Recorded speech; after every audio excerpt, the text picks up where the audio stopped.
আজকে 1,00,000 টাকা এখান থেকে পেলে বাড়িটা আগে ঠিক করে। হ্যাঁ, বাড়িটা যদি প্লাস্টিক ঠিক করি, আর আমার স্বামীটার একটু চিকিৎসা করব। হ্যাঁ, তার নিউরোলজিক্যাল সমস্যা আছে, যাতে একটু ভালো হয়। আর যদি কিছু যদি থাকে তাহলে একটা দোকান ভাড়া করে নিয়ে একটু বসবো, এখন তো বয়স হয়ে যাচ্ছে। দোকান ভাড়া কিছু খোঁজ খবর করেছো, পাওয়া যাবে? এখনো খোঁজ খবর করিনি, মাথায় জাস্ট আইডিয়াটাই আছে, এখনো পাইনি। দেখা যাক কত দূর কি হয়। হ্যাঁ, ওকে, এসো। আচ্ছা, তুমি ফুচকা খাওয়াবে না ওদের? হ্যাঁ হ্যাঁ, অবশ্যই। এই যে ফুচকা, এই যে ফুচকা না, কিন্তু আমরা কিনে খাবো, হ্যাঁ, এমনি এমনি ঠিক খাবো আছে। না, কি মিনাজি মাধুরী, এমনি এমনি খাবো। আচ্ছা, ঠিক আছে। কিনে যদি আমাদের বিক্রি করে তাহলে খেতে পারি, ঠিক আছে রাধারানী? ঠিক আছে, ঠিক আছে। ঠিক আছে তো? হ্যাঁ, ঠিক আছে। প্রমিস তো? হ্যাঁ, promise। ব্যাস, ঠিক আছে, খেলে নি আগে, তারপর খাচ্ছি। চলে এসে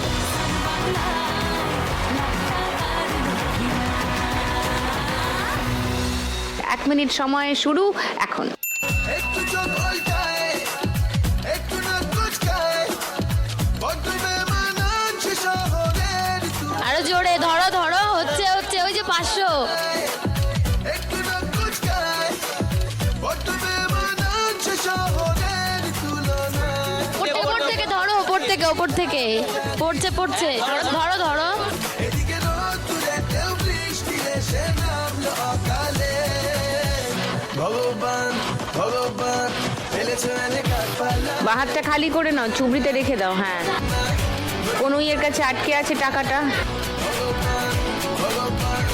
ওপর থেকে একসঙ্গে ধরো অনেকগুলো। হ্যাঁ, ঠিক। 200 টাকা আটকে আছে, 200 টাকা আটকে আছে, নিয়ে নাও।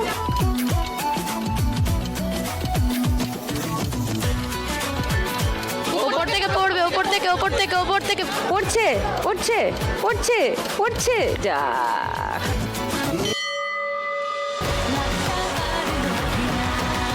500 টাকা হয়েছে একটাও। এই তো 500, 1000,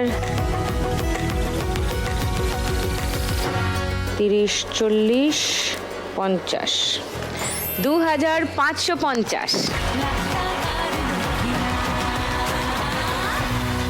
এবার রাধারানী দি, ফুচকাটা পরে খাবো, আগে একটু তোমার খেলাটা হয়ে যাক। হ্যাঁ, ব্রেকে ফুচকা খাবো, ঠিক আছে?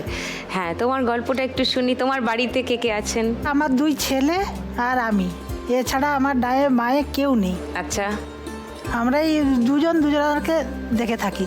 ছেলে আমাকে দেখে, ছেলেদেরকে আমি দেখি। আচ্ছা। 2010-এ যখন আমার হাজব্যান্ড মারা যায়, তারপরে আমার জীবন যুদ্ধটা শুরু হলো আরো বেশি করে। হাজবেন্ড মারা গেলেন কিভাবে? খড়গপুরে একটা কারখানাতে খালাসির একটা কাজ করতেন, তো ওই ডিউটিটা করতেন উনি। তো বাড়ি থেকে উনি যাতায়াত করতেন।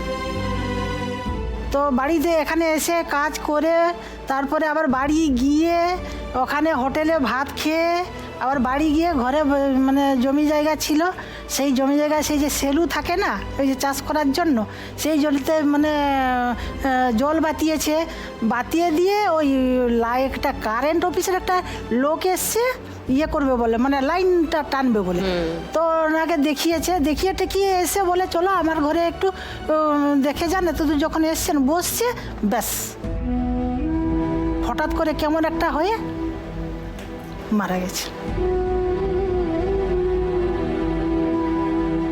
তারপরে যখন মারা যাওয়ার পরে ছিলেন একাই, আমার শ্বশুরও ছিলেন একাই, আর ডাইমায়ে কেউ নেই। যখন মারা যাওয়ার পরে 15 দিন হয়নি, তো আমার যে ওই যে আশেপাশে যত বংশধর রয়েছে, সেখানে জমি জায়গা ঘর দুয়ার সব কিছু মোটামুটি আমাদের কাছ থেকে সব কেড়ে নিয়েছে।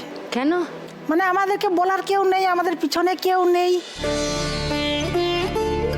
আমি বলতে কিছু পারবো না, ওদের সাথে যুদ্ধ করতে পারবো না। আর বাচ্চাগুলো তখন ছোট, ওদের সাথে যুদ্ধ করার মতন আমার কোনো ক্ষমতা নেই। সেই জন্য মানে আমাকে একা পেয়ে মানে চাপিয়েছে আর কি। তখন বাধ্য হয়ে তখন আমাকে মানে বাপের বাড়ির কাছাকাছি ওখানে আমাকে চলে আসতে হয়। আমরা ভাড়া বাড়িতে থাকি, আমাদের এখনো বর্তমান কোথাও ঘর দুয়ার কোথাও কিছু নেই। তো একটা বিজনেস করতাম, রসুনের একটা বিজনেস করতাম, ওই পরিষ্কার করে একটা গোডাউনে পৌঁছে দিতাম। তারপর ওখান থেকে ঘরটা সেভ করেছি, মানে অন্য জায়গায় একটু সরে গেছি। তো ওখানে সেরকম আর জায়গা নেই বলে আমার বিজনেসটা বন্ধ হয়ে গেছে। ছোট ছোটোখাটো পেনশন পাই, ওইটার উপরে এখন আপাতত আমার জীবন চলছে। তারপরে মাঝখানে ছেলে একবার অ্যাক্সিডেন্ট করলো, বড় ছেলে ক্রিকেট খেলতে গিয়ে চোখটা এমনভাবে বোল লেগে গিয়ে একেবারে বিভৎস অবস্থা হয়ে গেল।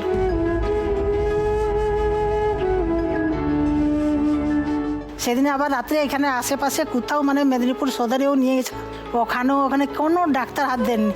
মানে সবচেয়ে বললেন হয় হায়দ্রাবাদ নিয়ে যান আর না হলে ভুবনেশ্বর নিয়ে যান। তখন ওই রাতারাতি একটা গাড়ি ভাড়া করে সাথে ভুবনেশ্বর নিয়ে গেছি। ওখানে নিয়ে গিয়ে ওখানে কিছুদিন ট্রিটমেন্ট হয়েছে, ট্রিটমেন্ট হওয়ার পরে বাড়ি এসছে, এখন বাড়িতেই বর্তমান। কিন্তু চোখটা পুরো নষ্ট হয়ে গেছে, এটার জন্য এই চোখটাও ঝাপসা হয়ে গেছে। ডাক্তারবাবুরা বলেছেন অপারেশন করবে, 2 বার ডবল অপারেশন হবে। তো এখনও সেই সিচুয়েশনটা আসেনি, তার জন্য এখনো ট্রিটমেন্ট চলবে। আচ্ছা, তো তোমার বড় ছেলে বাড়িতেই আছে। আর ছোট ছেলে এই যে এসছে। নমস্কার। আর কেউ এসছে বাড়ি থেকে? না। তো তুমি 1 লাখ টাকা যদি আজকে এখানে পাও তাহলে ছেলের অপারেশনে লাগাবে? ছেলের চিকিৎসাতে তো লাগাবোই, লাগাবে, কারণ আমার অর্থের দিক থেকে আমি খুবই দুর্বল। আর কিছুটা আমার শারীরিক অবস্থাও খুব একটা ভালো না।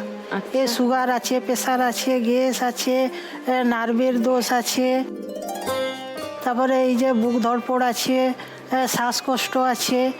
মানে অর্থের অভাবে আমি নিজের জন্য কোনোদিন 5,000 টাকা খরচা আজ অবধি আমি করিনি, কোনোদিন নিজের জন্য করিনি, ট্রিটমেন্ট করিনি।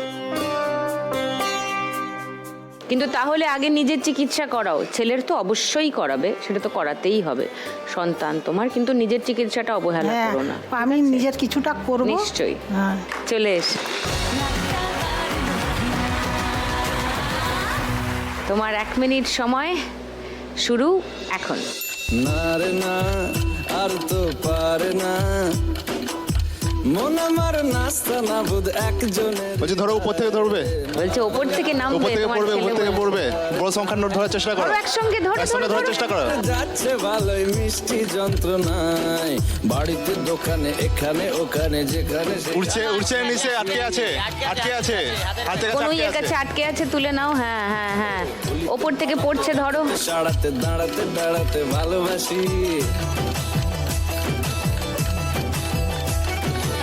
আমি তো ফ্রি হাতটা ভিতর দিয়ে ঢুকে আর উঠতে একলা না করে আটকে আছে হাতের সামনে। কে সামলায় আমায় এই অবস্থা। ওপর থেকে উপর থেকে পড়বে, উপরে দেখো, উপর থেকে পড়বে। একসাথে ধরার চেষ্টা করো। সব নেমে গেল। দেখি 250, 60, 70, 670।